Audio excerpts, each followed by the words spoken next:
Hey everyone, this is Tony Holbein. You are listening to The Revenue Formula with Mikkel and Tony. In today's episode, we're talking about Growblocks shutting down and 3 things we have learned that might be helpful for you. Enjoy. What are you doing now? You're gonna use the laptop now, old man? Yeah, because no one printed anything. Well, because it's some my vulture, printer now. I don't want to waste all the ink printer on this shit. I mean, like the printer wasn't cold yet, and you just ripped it out of the hands. I'm gonna have it. I need a printer. No, it's like my wife has been occasionally. She's like, "We should get a printer," and I'm like, "But why?" So we got a printer, and you know what we got? Like it's so big. Yeah, small. It's Bluetooth. It's so big, so it's small. It's Bluetooth connected. Yeah. And it basically works like those printers that you have on checkout machines. Yeah. Like a bzzz. Yeah. And the way this works is basically special paper, and then it just heats it up. Yeah. And that then creates, it's, you can't file it away and in 10 years it's still there. That's not going to be the case. But for like a mini thing that you just need to put on paper, works perfectly fine. Yeah. Good. Thanks for sharing that. I mean, now you know. It's like, now you know. What has this show gotten to? We missed one day and now we're here introing with printers. Really? Really? Oh, that's what we're was gonna intro do? again? I wasn't aware. Jesus fuck. Oh, I felt like the first one where we didn't record. We had such a great intro. But then it kind of died because we haven't been recording forever, and then I didn't hit the button to record. Sure, that's the reason. So you can do some marketing shaming, and if you do that, we're gonna do some founder shaming. Yeah. I just love that term. I know. Coined here, you heard it here first. Founder shaming. Because something's happened that we're gonna get into today, and obviously we wanted to air an episode last week after me returning from 3 weeks of holiday. There was a lot of unprofessional marketeer problem. I just wanted to say there were a lot of pent up intros to be tapped into. But you and I sat down Monday. And we couldn't even find anything to talk about because I was probably jet lagged like crazy and your mind I was just normal. elsewhere. No, I was just normal. Acting normal, yeah, crazy. There was nothing printed out in front of me that you just rattle off. What has happened recently that's worth a discussion, a conversation here? I don't know. Nothing top of mind. Nothing top of mind for me, Mikkel. No, I mean, all jokes aside, we as Growblocks are shutting down. Mm-hmm. So we're returning the remaining cash to investors. We are currently making sure that our customers, our employees, even vendors are made whole as much as possible, help through the transition and so forth. But we simply came to the conclusion that we haven't been able to live up to the goals that we wanted to achieve in terms of product market fit and scale. And frankly, and quite brutally honestly, it didn't seem like this was a venture capital case. Yeah. It seemed like this was on a different trajectory of growth. Something could have maybe happened with it, but it certainly wasn't on a venture capital trajectory. And it's very difficult to kind of change these things from one day to the next. Right? Yeah. And I think that just led us to the conclusion that we simply can't keep operating Growblocks as it has been. Yeah. So what we talked about doing today was basically run through what are some of the things we've learned about why it didn't work for us in this case. Yes. And we've tried to find some that are just not, it's just specific to Growblocks. It's Mikkel, don't hire Mikkel. We tried to find some that are a bit more universal, that might even if you are operating in an established business, that might still be relevant to consider. And then on the opposite end, what were some of the things that actually worked out? Just to kind of get that away and then maybe talk a bit about what's going to happen next. Yeah. So that was kind of the idea for today. Give a little bit more context for especially those of you who might have been following this show for a while to know what's happening in our world here. So let's start with why it didn't work. Yeah. So, and kind of what we're going to do is we're going to abstract it up a little bit, so make it a little bit applicable to maybe other folks, but also then give you the story from us to see kind of how that specifically worked out for us. So I think what we wanted to build here with Growblocks was very much tailored and targeted towards, surprise, revenue operations. Yeah. Right? And this was frankly a bet that we took super early on. And the reason why we were super comfortable with the bet was like, well, Gartner was forecasting or predicting, tons of RevOps in all kinds of organizations. We saw revenue operations being one of the fastest growing jobs on LinkedIn. Yada, yada. They were like good signs that's going to be an actual thing kind of to build around. So that's why we chose this persona, right? It made it super niche, super targeted, a certain set of partners. They kind of hang out in the same. It was great, like from that perspective, right? And kind of that way of thinking about persona, I think that is super important. I think what we have learned since, and it's not like we woke up yesterday and we're like, oh, that. So we realized this over time, but we basically were betting that way maybe it would change, right? Yeah. Because this is a venture capital case. This is not a Me Too. We're not copying anyone. We're kind of trying something new. I think you also said it's like, well, the reason for the bet is if you look at different departments, you have different tools for those debates. The thought was every VP needs his or her tool. Yeah. Like that's a little bit of a venture capital rule of thumb almost. So the VP of sales, well, is Salesforce. VP marketing is Marketo. VP CS is Gainsight. And if you go down the list, then we were like, well, the VP of revenue operations has Growblocks, right? Kind of that's how that should be working out. What we learned though is, and some people will say like, oh, timing and it's gonna come, and then it might. Actually, I hope it will. I will keep working in the direction that it eventually will be so. But for now, RevOps is just not ready yet to either have many VP roles. There are some, not many, and they're usually also not ready yet to, because of their position in the organization, to make a serious purchase for their role. Yeah. Right? It's really difficult. That then usually then means two things, right? They can't just sign it themselves. They will have to either sell it internally or be good at that, right? We had like 25, 30 customers to pay serious money, got lots of value from the tool. It's not about that. But what we've seen is difficult with the persona is it has been difficult for them to sell the value of this internally. And sometimes that also went hand in hand with being difficult to sell revenue operations in general internally. Many cases, folks are still being a little bit seen like sales operations, hey, do the sales forecast, clean up the CRM, not as the right hand to the CRO. That was actually one of our bets was like, well, revenue operations is going to behave similar like FP&A to the CFO. Yeah. Right? Financial planning and analysis to the CFO is kind of the right-hand team, super strategic, super important. We were thinking that revenue operations would behave the same to the CRO, right? With that way more influence and so forth. And we simply saw that we had like tons of great disco calls, demos, people like, wow, this is absolutely insane. This is crazy. I want to have this. I need this.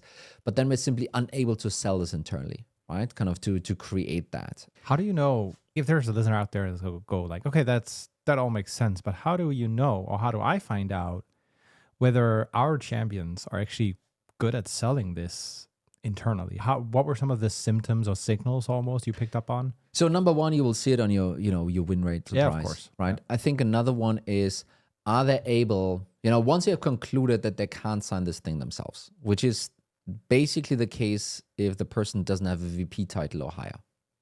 Usually that means they can't buy, things for like 10, 15,000 euros and up. The other very clear sign then is, can they bring the person that can sign to the next call? Yeah. Can they bring the person to the table, right? And if they can't, that's already, and I think in Medic it's like a champion level 1, or there's some ways to kind of explain that. But in very practical terms, that's actually what that means. And if that doesn't happen, then you solely rely on the champion trying to sell it internally themselves. Yeah. It's difficult, right? And especially that persona, I think it's difficult. I think you have, sales folks, marketing folks that are way closer to knowing how to sell stuff because that's what they do for a living, versus the RevOps guy or gal. Yeah. And that's usually a sign for that, right? Then another sign is working with you on the business case, mapping these things out, but then not going anywhere, kind of not even kind of feedback from that, right? I think it's also like if you're selling a mid-market and up tool in this environment right now, some of this is actually matters a great deal. So we had KD on the show. No, it was Chris Holub on the show actually talking about building business cases. Yeah, right? Absolutely. And I think this is pretty important to take note of because very few, I believe, people are actually good at selling software internally, right? So, I mean, before we had all this failed recordings happen, I mentioned to you, like I've been on the receiving end of people on my team coming and pitching and wanting a solution where sometimes it didn't even make it onto my radar because it felt like a suggestion more than a recommendation, right? And Yeah, exactly. that's super important to note, actually, and be aware of. And if that's the case, you want to make sure that you're building great cases. No, absolutely. And everyone needs to be aware that 90% or 95% of the selling happens without you being there. Yeah. Right? Yeah. So you have to rely on kind of a strong champion. And what we found is RevOps sometimes just isn't really good at that specifically. Yeah. Right? I think there are examples where it's different. Some of our customers, for example. And then, some very capable people were like, no, I don't need this. Right? Obviously, that's also the case. But I think that has been just an obstacle. And adjacent to that, what we also sometimes ran into is their boss, let's just say CRO or VP of sales or whatever, just didn't get it. Yeah. Didn't get what we were doing, didn't get, why this is critical for the business, why it's critical for the RevOps and, them actually being able to do their job. And, I think I mentioned this on another podcast previously, but I had this one call with a CRO, I explained the whole thing. Hey, seeing the whole funnel end to end, monitoring, seeing where things go off, being able to jump into it, course correct, yada, yada. And he was like, okay, full funnel. Okay. But what are you talking about before pipeline? Like what is that? Right. And then I explained it to him and said, okay, yeah, sure. Yeah, that makes total sense. He was, by the way, also in charge of marketing and CS. Yeah.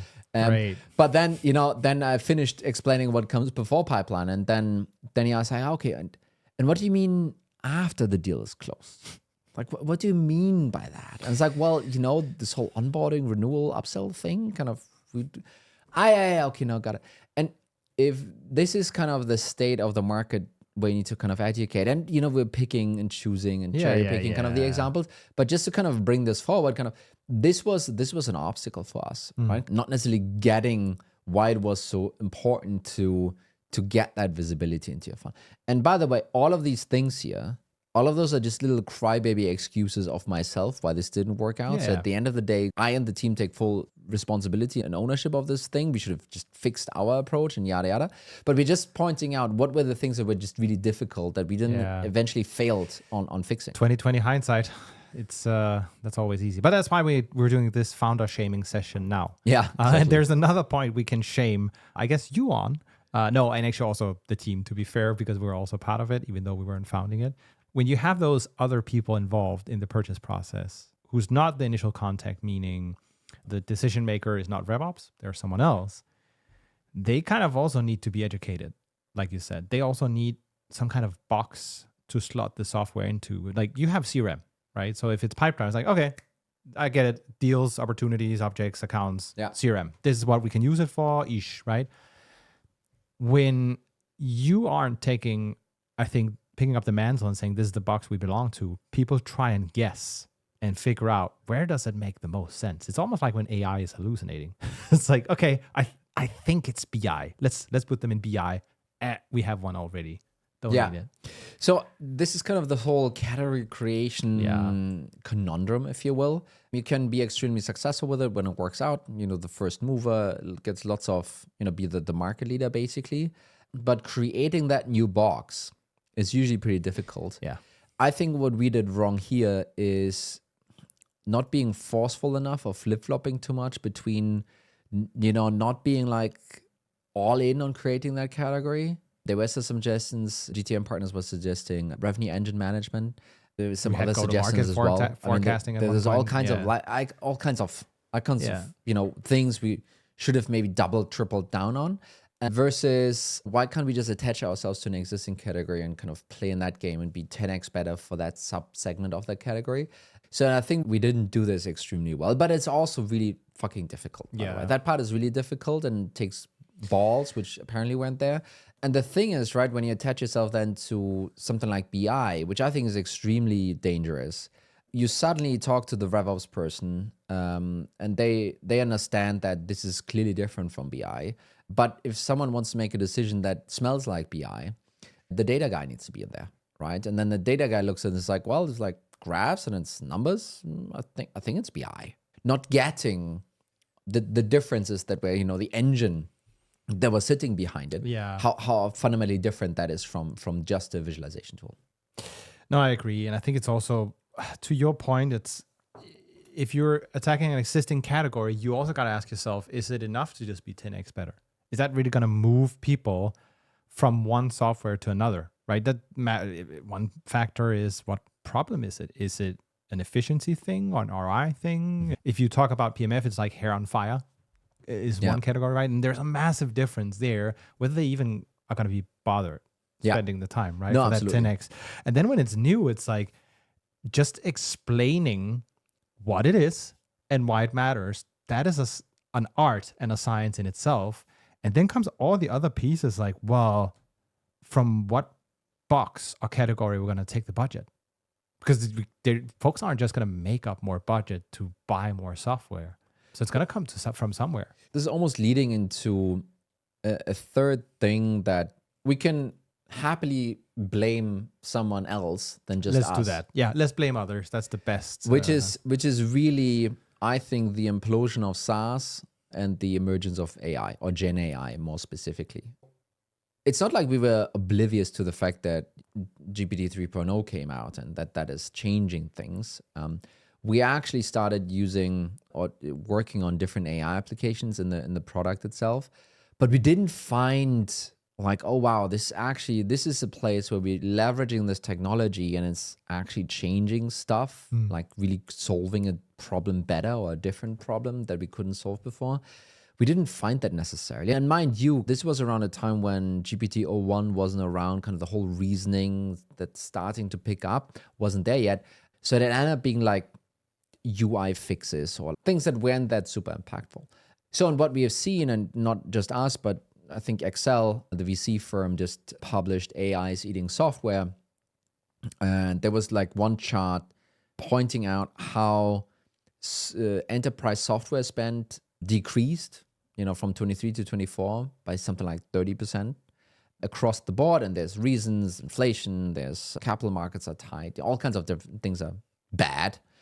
But that money did go somewhere. Yeah. Like companies are making money right now. NASDAQ, S&P 500, all-time highs. People are not poor right now. There's a subsegment in SaaS, maybe that is. But generally speaking, there's money around. Yeah. So where did this money go? And this was also pointed out in the report. Gen AI applications jumped by 20%. Yeah. They grew. Everything else dropped by 30. This grew by 20. And I think there's multiple things kind of coming around here. One is like, oh, it's new. And the CEO said, we are now AI. We need to embrace this. You will have a lot of first-time buyers out there buying something, realizing after 6 months it's a piece of shit, and then need to move on. Like you will always have this in every new hype cycle that's starting like this. But also, I think what people are expecting, and some AIs are delivering that, is like it's not just some workflow help. You're actually replacing the workflow. Yeah. Like you're doing the job that otherwise someone else would need to be doing. And it went from, SaaS is making it easier for me to execute the workflow to, I don't need to do the workflow anymore. Yeah. That's a different game, right? Yeah, and I think this is super interesting. That maybe is a different episode, but that expectation in the market hasn't made it easier for software companies in general. Yeah. Kind of I read a post from Enzo, the June.so, like this product analytics. They're now doing something different. But even he, I felt like this team is fucking going. Even he was whining about no one is buying SaaS anymore. It's all AI. Yeah. And he sadly is stuck with a software company. Yeah. It's like, but it's a real thing. It wasn't helpful for us. Let's just say this. So those were some things that, is why it didn't work out. I think core takeaways for you, the listener, is think about a bit about the buyers you have out there. Can they actually buy stuff? The people you are selling to, are they able to buy it themselves? If not, then meaning they need to go through a decision maker internally, can they sell it? And are you doing enough to enable them to sell it, right? Or can they bring that person to the conversation? Pretty important to consider. The other is there a box you fit into? And is it the right one? What does the competition look like in there? And then the last, is it AI? Let's just call it that, right? Yeah. But one of the things that did work... Actually, before we go into this real quick, I think there were like plenty of internal reasons also why it didn't work out. For sure. Like me showing up late for work. Which is one of them. But like that stuff, I discussed with Mikkel beforehand. I think we want to have some more distance to everything and kind of look at this maybe a bit more objectively. And maybe then we talk about this another time. Yeah. I'm not saying all of the external stuff was the reason. I think there's always internal access. There's always a mix of those two things, right? There's plenty of reasons. But there were also things that worked. Because when I joined, there were customers on consulting. Yeah. The aha moment here is not around like, consulting works. No. I think it's more about, we had to build software first. So we started to do consulting first, learning in that direction, which was great. At some point, we had to make the decision, do we want to do like a software company or do we want to be a consulting company? And obviously, we didn't need to ask the board. It was very clear it needs to be a product company. Yeah. And so we made that switch and focused only on the product pieces, which I think was the right call for what we eventually wanted to achieve. But one of the learnings was actually that even as we then only were selling products, in the onboarding itself, when we were presenting people, hey, this is now the overview, this is the funnel, we could actually in those onboardings point out where things are broken in their business, in their commercial business, which was extremely eye-opening to them. Yeah. It was so much value right there. An hour-long session with the team, and suddenly something that they were stuck with for a year or two, couldn't figure out why this didn't work. Suddenly there was like, oh, there are 3 good ideas or reasons why we are stuck, right? And that was probably like always an endorphin high for new customers. And that frankly was a mix between the data and the product and then some of the consulting advisory services combined. Yeah. Right? I think it's also interesting because having customers on consulting is also a source of learning, right? And I think this is something we've talked about, the more customers you have, the more you can learn. The more you learn, the faster you can reach PMF, which we didn't. I think another non-obvious thing with consulting is when you look at SaaS, a successful business, meaning they've achieved go-to-market fit and beyond, you don't want to have consulting be too much of your revenue. I think the rule of thumb is like 20% or less, ideally. Yeah, professional service, not professional. consulting. The thing is, it can be super distracting. And that's why you need to, and this is true also for pre-PMF. Whatever you do in consulting, you can do everything. Yeah. With the product, you can't. So it's a little bit of a double-edged sword, I think, to do the consulting route, and you need to be super careful with it. But if you do it well, it can give you a bunch of insights. But also the point I'm trying to make here is also is for some customers, they didn't adopt the software, but we were able to retain the relationship with them through consulting up until the point where now the software has reached a maturity where, you know what, they do want to use it and we can now onboard them, right? So I think there's also that bit where you would never in a million years, a 100 million AR SaaS company say to a customer, you know what, you don't want to use the software, totally get it. We're happy to keep you on consulting and do that recurring. Yeah. Like they would just say, bye, nullify this whole thing, right? Yeah. But it's kind of silly, actually. So I think that was kind of interesting takeaway. And the other one that worked really well was the whole branding side. Yes. And you can pat yourself there on the shoulder, dear Mikkel. I always do. Well, maybe a little bit too often. I'm not sure. So I think going into this, we knew we need to educate our market. Yeah. We knew we needed to create kind of a category. We knew some of those things, even though they were difficult, and maybe we failed with some of those things eventually. But we knew we needed to do that. So therefore, we started with some of the marketing pieces much earlier than other people would. Yeah. And I don't think we blasted out a lot of money in terms of like ads or something like this. We went the very organic kind of route, right? We created this show. We created a newsletter. We create, the LinkedIn game, we call it, meetups, a couple of things that we did in this direction, which I think squarely put Growblocks on the map for our target audience. Oh yeah, for sure. Right? Many RevOps folks knew us in Europe and the US. It was not necessarily a big issue to get a meeting with revenue operations. Maybe there's a persona thing, but I think also there's a branding piece in it. Okay, I've known these Growblocks guys for a while. Yeah. And by the way, that was sometimes achieved inbound and outbound. We're going to talk about this. But I think there was a lot of awareness and then also subsequently trust that we have been able to create through this branding audience building exercise, right?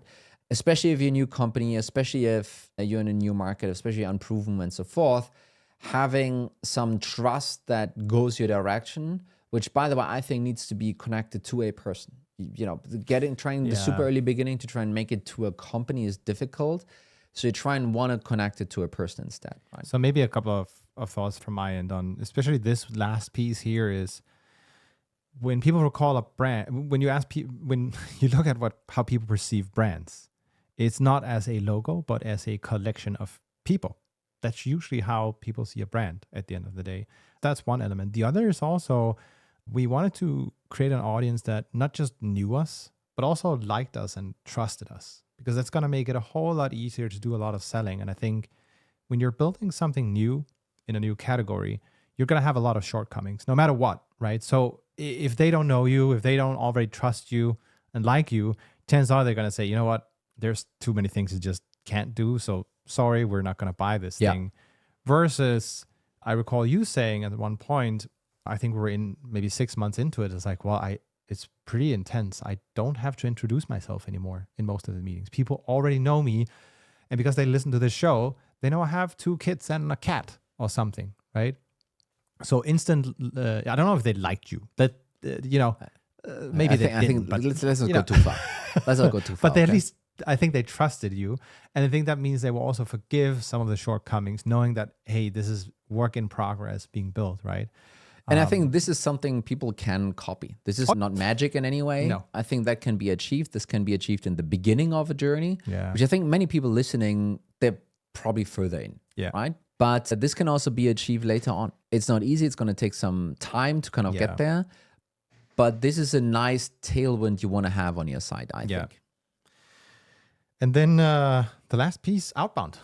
Yeah, so what we learned is we built this audience, and some of them came inbound, and some of them some of them we tapped on the shoulder, and they're like, hi, I was thinking about it, and I've seen you guys here, and I'm aware, and it sounds pretty cool. Yes, let's kind of check it out. And we realized that while you might have like a lukewarm audience that's growing and it's very kind of bang on, you still might need to go out and tap them on the shoulder and ask for the demo. Right? You need to ask for what you want to have. So that's what we did, right? We created an outbound operation very much using the newest tools. We knew it's going to be on LinkedIn. We knew that. We knew that videos work best right now because text is kind of gone. Now you could say video is also gone. We also knew that we wanted to leverage me, like personally me, but I couldn't sit there and do all of this SDR stuff. So what we ended up doing is creating quite some cool workflows that happen automatically, where we used me in a talk track that was recorded, but then adjusted to the specific person and company we sent this out to. And we automated this, and it was actually pretty darn successful, right? Basically leveraging this founder brand to the next level of like, hey, now I am sending you a message on LinkedIn. Some of that, you could say is creepy, or some of that misshot and so forth. But generally speaking, I think this was extremely successful. And I think if you want to hire someone to do that for you, David Kubler is your guy. So kind of try and find him. But ultimately, I think those 3 things work extremely well for us, right? Really, the consulting advising piece on top of the product itself, the audience building or trust building that we achieved, and then some of the outbound demand generation that we kind of triggered there. But it wasn't enough. So here we are. What's next for us now? What are we going to do? So, I mean, I honestly am focusing right now on making sure all of our employees land in the right way, customers are transitioning out in the right way. But we're still here on this thing, building an audience. Why is that? Why is that? No, I think it's, I think we've built something great with this show. I think we enjoy actually recording it. It's fun, to be honest. Despite each other, we don't like each other. Exactly. People don't know what happens off air. It's terrible. You don't want to see that. No, I think that's genuinely it. And I think the whole, like later today, we're going to have a guest on the show. We're going to record for later. You get to meet great people, right? So we want to keep doing that. And potentially we want to do some advising on some of the stuff we've done. We definitely want to, maybe recoup some of the money we spent on acquiring this show. So Mikkel and I bought this show. Yeah, we bought it. Let's just say it straight up. So this is not hosted or sponsored by Growblocks anymore. So there's a slot free. Maybe it could be sponsored by you. So feel free to think about that. And And otherwise, yeah, for myself, I think I could totally build a new company. I think that could happen. I think I could totally be a revenue leader again. Let's see about that. But I think for the short term, basically focusing on advising founders, CEOs, CROs on getting to go to market fit, getting to Series A, getting to 50 million ARR.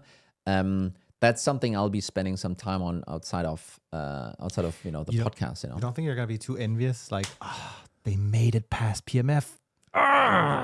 No, I'll go back to what I actually know. Oh, that's good. That's good. Wonderful. So it basically means this show goes on. The show goes on. We will be switching the Substack. So that's right.